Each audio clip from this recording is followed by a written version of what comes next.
All right, I think we'll get started. Good morning. My name is Stephanie Keister. I work for Virginia Edge Strategies, and we have the pleasure of helping to facilitate these webinars. And so I just want to welcome you today, and I'm going to turn it over to Leah Ross, who will kick us off for this webinar. Good morning, everybody. Welcome to Employability Skills. This is the topic for today. My name is Leah Ross. I'm one of the two work-based learning specialists here in Fairfax County Public Schools. Welcome to all of the students and staff from all across Northern Virginia. And hello, everyone. I'm the other work-based learning specialist. My name is Matthew Bechtel, and thanks for joining us today. We're going to get started. Thanks. So instruction to industry events are opportunities created by school divisions here in the Northern Virginia region. Together, we work collaboratively to provide opportunities for students to connect with and hear from professionals from in-demand career fields and prepare for career success. So the next slide. So today, as I mentioned, we're moving on for our next session. And today we'll be focusing on elevator pitches from 10:15 to 10:45. So we're going to get rolling. If you have any questions at all, since time is limited, feel free to submit those in the Q&A feature at the bottom of the Zoom window. So if we have time at the end of the session, which most likely we will, we'll try to answer those questions. And if we are not able to answer all of them, we'll make sure to answer them and add those to the I2I event page, along with the recordings that should be available at a later date, hopefully soon. Our next slide introduces you to save the date, or not save the date, but essentially know that a date is coming for our upcoming events, the Instruction to Industry. So our hope is that through this webinar series, these presentations that we have this week will prepare us for the Instruction to Industry Career Fair and Expo. And we're tentatively scheduling that for February 2024. We'll have more information about that multi-night event, the virtual event leading up to the in-person event, at a future date. And that will be, once again, in partnership with all of our school divisions that help us create these sessions. All right, today we're going to be talking about elevator pitches. And it's not necessarily something we've ever heard, people have heard about before, but it's probably one of the things you're already doing when you start looking for a job. You just didn't know what it was called. Self-promotion is a leadership skill that's critical to master in order to navigate the realities of the workplace and position yourself for success. All too often, we've been told not to pat ourselves on the back and not to brag about the things we're doing, but there is a way to do that that presents yourself in a self-confident, not arrogant way. So what is an elevator pitch? It's quick. It's your personal selling statement. It should be short, catchy, and informative. The idea is that it fits actually within the time you'd be riding the elevator. That's not necessarily to say you can't do it other places. In fact, you will, but it should be no that more than 30 to 60 seconds and should present yourself in a really great light. So match your pitch to your purpose. So what is your hope for outcome? And there can be many. So just naming 3 or more, we have job interview or employment opportunity, your social capital, and gaining investor interest.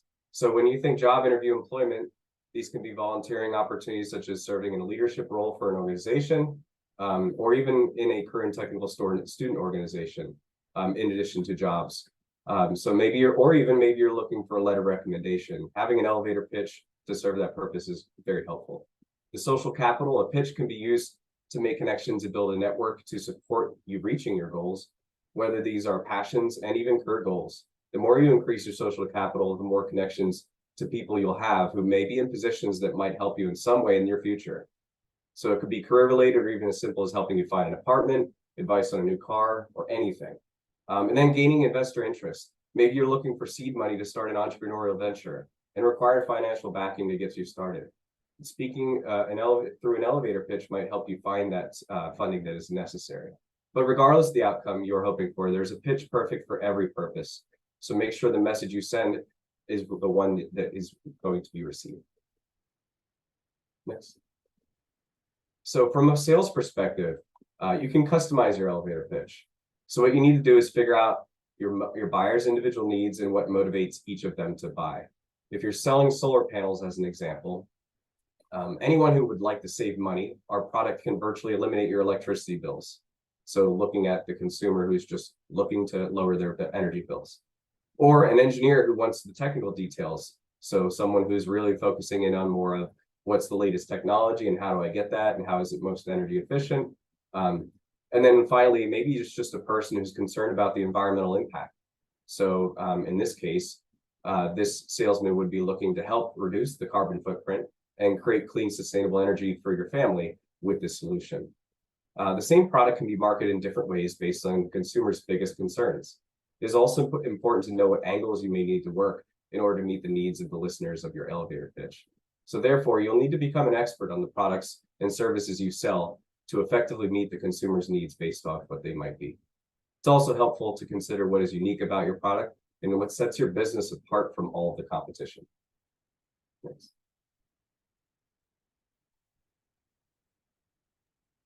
So what does this look like for you?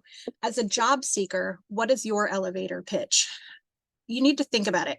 Every time you meet somebody new, whether it's a student in another class, or it's going for a job interview, or just walking around your hometown, you're introducing yourself. You're showing yourself in some way, either with your body language, your clothing, but also with your conversation. So one of the first questions you'll always be asked at an interview, or just as you get to know someone, is something along the lines of, tell me about yourself.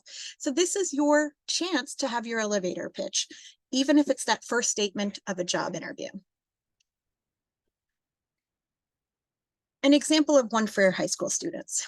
My name is Sandra. I'm a senior at Fairfax Fashion Academy. I've always had an interest in fashion and enjoy reading fashion magazines and blogs. After completing a 4-week-long school project where I created a styling tips guide, I sharpened my creativity skills while also learning how to use Photoshop. From there, I was able to take a lead role in my school's annual fashion show charity event to craft all the marketing and outreach materials. Flyers, posters, pre-event trailers. We had over 600 community guests and $4,000 in ticket sales. All proceeds were donated to the local Homeless Women's Foundation. I'm looking for a summer internship in the fashion industry where I can help a marketing team by using my creativity and Photoshop skills.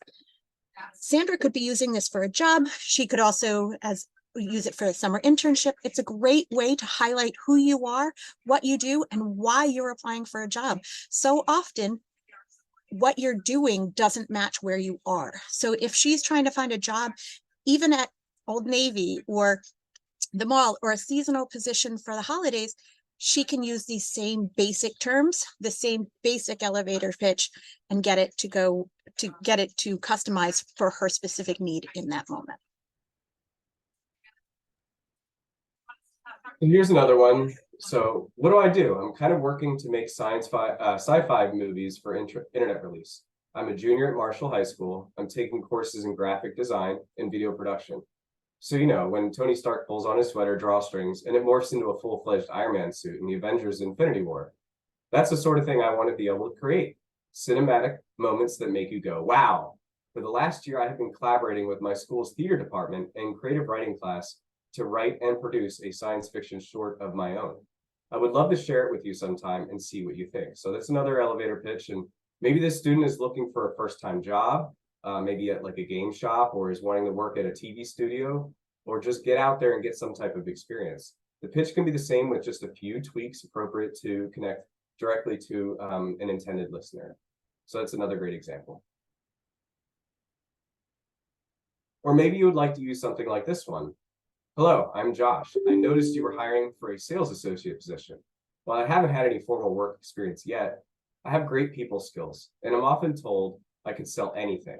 I'm a senior at Oakton High School, and I'm in the DECA Club. Since my sophomore year, I always served as the coordinator for our fundraisers, and last school year, my sales were double the next highest member. We did a lot of them to help support local community and school needs. I made it my passion to help these organizations by educating givers and talking to anyone I could.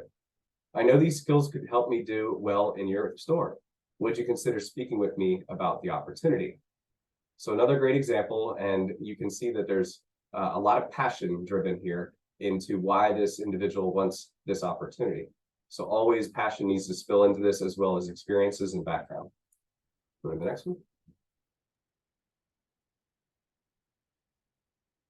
An example of a teacher's elevator pitch, because there are a bunch of teachers listening today too. As a teacher, the two most fundamental responsibilities of my position are: one, to keep our students safe, and two, to prepare them for the world beyond our four walls. If our actions do not meet these two basic pillars of education, then we are not meeting the needs or expectations of all of our stakeholders. By embedding real-world experiences and out of the silo cross-subject connections in a safe and nurturing inclusive environment, I make learning relevant, engaging, and just plain fun. And it's been said, what we learn with pleasure, we never forget. So looking at all of these examples, you can see that there are different versions, different ideas, different purposes, whether it's a specific job or a retail position in any one of the industries, or a position in a professional environment. These can adapt as you grow older and you gain more experience. So the next question is, when do I use my elevator pitch? Very important. So you can use your elevator pitch when waiting in lines, at a job fair, a trade fair, or career expo event, like what we're hoping to do in February. Individual introductions, first time meeting, as well as group introductions. So as the name implies, an elevator pitch is designed to be delivered in an elevator. However, you should be prepared to deliver it in the variety of those other settings. So if you were in line, in many cases, you have the opportunity to strike up a conversation with the person standing in front of you or behind you. If it turns out that that person can help you, then you can have the length of the line to convince them to keep talking to you and hear what your intended purpose it really is. If it's a trade show, every person that staffs a trade show booth is familiar with their organization's elevator pitch, so they know what to say if a prospect, analyst, or a member of the press walks up to them and asks, "So what does your company do?" And that's a really important one. And then an individual introduction. An elevator pitch can be used when you are introduced to someone by a friend and that person asks, "So what do you do?" Of course, it isn't polite to drone on for 5 minutes or more about what you are and what you are doing. Instead, you must be able to reply with a concise statement of who you are, and making that very basic. Last but not least, a group introduction. There'll be many times where you have a situation where everyone in a group is introducing themselves. You don't want to take up too much time, but you do want to obviously make a good lasting impression. So often you're given the chance to introduce yourself in that large group of people, some of whom might be able to help you. So it's important to make what you say stand out. It's a great chance in delivering that elevator pitch. Along with that group introduction, a very popular format for first interviews is actually a group interview. And you need to find a way to stand out in that group. If you have 5 or 10 students or adults who are interviewing in a setting all together, how are you going to set yourself apart from them so that at the end of the interview, yours is the name they remember, yours is the face they want to come back for a second interview? And an elevator pitch is a really good way to do that. So how do you build your own? Your pitch should have these 6 elements. It should include your name and your grade. From a high school standpoint, as many of you are, you need to give them that information. It doesn't tell them your age, but it does give them an understanding of where you might be in your high school career and what you might be doing. And unfortunately, or fortunately, depending on how you look at it, a lot of jobs do have age requirements due to the things that they're going to be working with. And this helps to give them the understanding, a company or organization, the understanding of what you may be able to help them with. It should have your high school and any clubs or organizations that you belong to, and that would be relevant. There are a lot of times when people say that they don't want to leave their high school name their high school because maybe that has a connotation, positive or negative, but you do want to add in what it is you're doing. And one of the ways you can express yourself as to where you are in the environment physically, where you are in the county or in Northern Virginia, is to name your high school or the area you live in. So even if you don't want to name your specific high school, you could say, I am from Winchester, Virginia. You want to talk about your most relevant skills and experience. Jobs want to know you're applying for that job, not that you're applying for a job. Everybody knows you need money. That's part of growing up, but they want to know why you're applying there. You want some impressive results you've gotten or achievement you've attained. Be able to talk about yourself. You have positive things to bring to the table. What is it you're bringing? What makes you special or unique? What extra skills do you have that make you stand out? And you want an ask, you want a call to action. You want them to understand what it is you're telling them all this information for. These are color-coded for a very specific reason. I want you to take a look. You heard this one earlier, and all of these are now clicked to where you can go back and see which one that they're expressing. My name is Sandra, and I'm a senior. That's your name and your grade. At Fairfax Fashion Academy, that's where you're going to school. I've always had an interest in fashion and enjoy reading fashion magazines and blogs. After completing a 4-week-long project where I created a styling tips guide, I sharpened my creativity skills while also learning to use Photoshop. It's my relevant skills and experience. It's why this is a job I'm looking for. From there, I was able to take a lead role in my school's annual fashion show charity event to craft all the marketing and outreach material like flyers, posters, pre-event trailers, for which we had over 600 community guests and $4,000 in ticket sales. That's impressive results. You're telling them concrete information about what you have done and how you have added to the organization. All proceeds were donated to the local Homeless Women's Foundation. I'm looking for a summer internship in the fashion industry where I can help a marketing team by using my creativity and Photoshop skills. They're not in the same order, but they're both there. What makes you special or unique? And a call to action. You want a job and you want to talk to them about how you can be of value to their organization. So now is the time to think about an activity that you can do with this. So it's time to write your own. And here's some great sentence starters to get you started, essentially, to look through, and some interesting points to think about. So easy way to start: good morning, I am. Introduce yourself, what school or particular area you're from, member of any committees or organizations or teams that you're on. Some of those strengths, whether they be in FCPS or skills, are Porch of a Graduate skills, some workplace readiness skills, all the way to the profile of a graduate through Virginia. So thinking about those skills and explaining how you've used those skills and experiences if they apply to the specific situation that you're working through. And then ultimately your hope. What are you hoping to get from the conversation that you have, the 30-second elevator pitch that you use? So, an example could be, I'm a junior at West Springfield High School and a member of the Technology Student Association. One of my greatest strengths is that I'm a creative and critical thinker, and I demonstrate these skills when working in architecture, construction, technology projects for TSA, which is a student organization. I was hoping that you might have advice for finding and securing internships or other WBL experiences in an architectural field or related fields. So keeping it short, sweet, to the point, and that's helpful. But as you look at this as students, as an activity, this is where you would get started. Next slide. So a good practice here, practice, practice, practice. In order to do that, try listing different scenarios where an elevator pitch might be appropriate. Then work out a few talking points using the sentence starters we covered in the previous slide. As with anything, practice, practice, practice until it feels natural and not forced, too fast or uninteresting at all.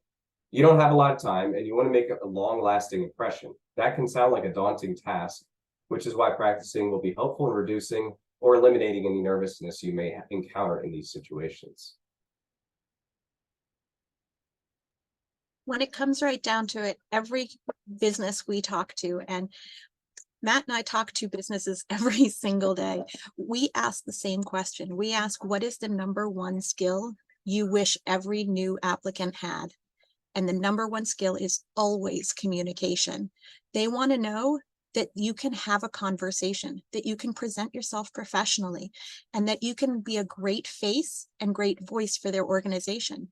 They can teach you the technical skills in many cases, but it's very difficult for them to find people who can have these conversations. And when you present yourself with a elevator pitch, you are already showing them that you have those great communication skills.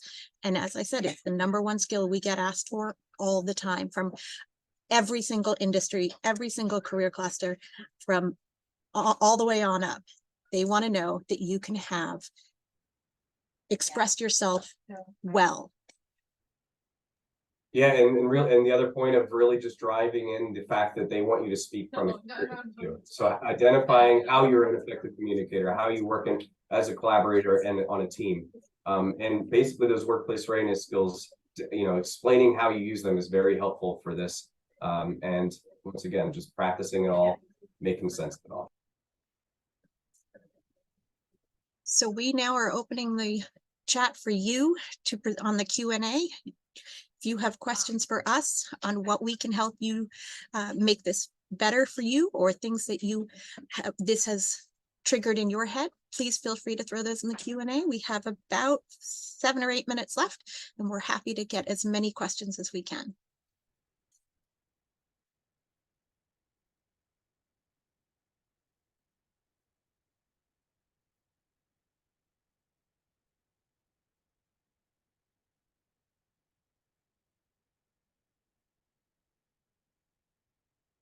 For the teachers out there, I know some of you are hosting this for your whole class, or thinking about using this in the future with other classes.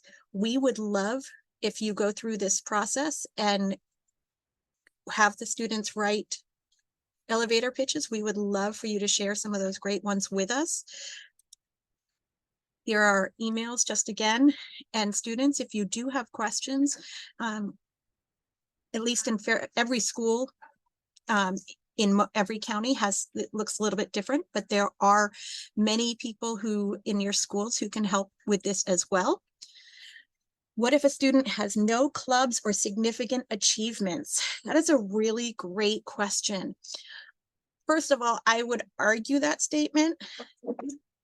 Everything's a significant achievement. You may not have the same as somebody else does, but you have brought something to somebody. Whether it's a group project that you led, or it's a time when you stood up for what's right, when you went into the lunchroom and saw somebody sitting alone, a new student, and you walked over and said, hey, can I sit with you? And you have a conversation. That takes guts, that takes noticing, and a lot of people don't see what's around them. So those are great skills, and those are great achievements. And maybe you've overcome something in your personal life that's relevant. Every one of us has challenges we've overcome. Those are all significant. And many students may not have a specific club, but maybe you do something with a school, but maybe you do something with an outside organization. There are lots of volunteer activities that you might be doing through a religious organization or through a community organization. There are many, many different opportunities that you probably never even thought of, but are all teaching you things like leadership or being a good follower, which is also really difficult. And the world needs followers too. Maybe you've taught yourself, you work with your younger brother or sister on their homework. Think outside the box and the non-traditional ones. How can a student go about finding opportunities or making elevator pitches in a field they ostensibly do not have any experience in? Wow, Matt, you want to take that one? Sure. So there's a variety of different ways to look for experiences, and each school division may do it differently. So keep that in mind. Here in FCPS, finding opportunities can start with our Naviance enrichments section, where there are going to be work-based learning opportunities and other enrichment opportunities, not always employment. But outside of that, we also support the workinnorthernvirginia.com website, where students can find some great opportunities where you may think that you don't have the experience or the background, but chances are that you may have some of it. You may have some of the courses, you may have some things that you didn't think are necessary that could be leveraged in applying for specific opportunities. So the main thing there, once again, is just to work with your school to see what's available to you, work with your work-based learning specialists or teachers and talk to them about what are the best practices in finding these opportunities. And then ultimately, making those elevator pitches work with those same professionals as well. they can help you, as well as our slide deck here that will be shared with you, and the recording will be able to help you in building that list of when these opportunities can, or what you could use these elevator pitches for in particular opportunities. But ultimately, practice is really what's going to help with this, and starting off and finding opportunities is really going to help too. So yeah, I mean, that's a good start, but obviously it's just a matter of doing the research and building your social capital, finding additional contacts that can support you and get you those experiences that will help make you more valuable when it comes to applying for other opportunities that you really want but just don't have the experience yet. So when you're looking for an experience, many times you'll hear this, it's not what you know, it's who you know. So telling everybody that you're looking for something, even if you think they might have no idea what you're talking about or no idea of an interest, your neighbors may know somebody, your parents may know somebody who knows somebody.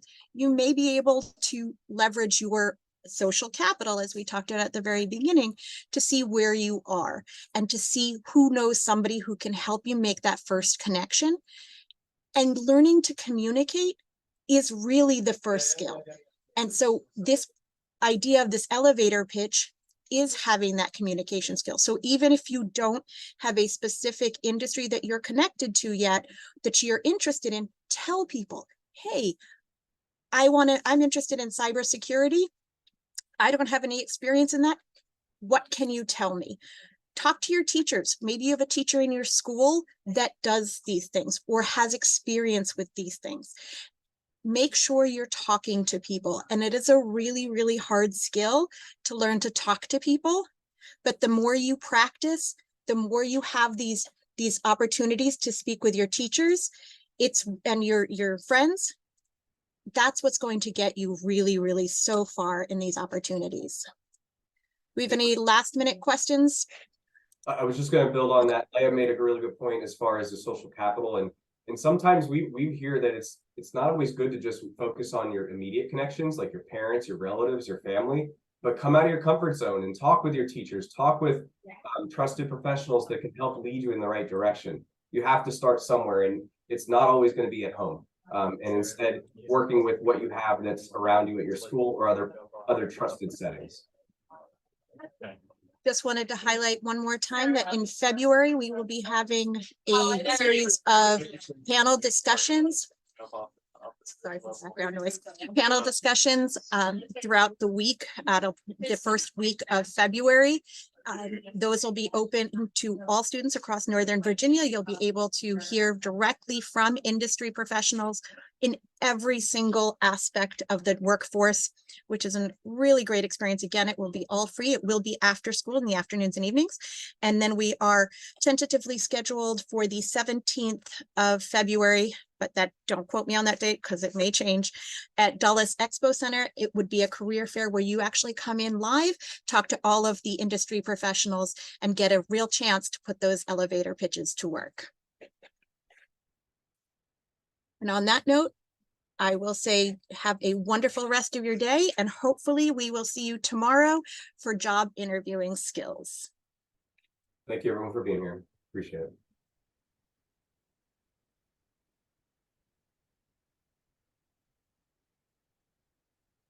That was cool. We got all good feedback.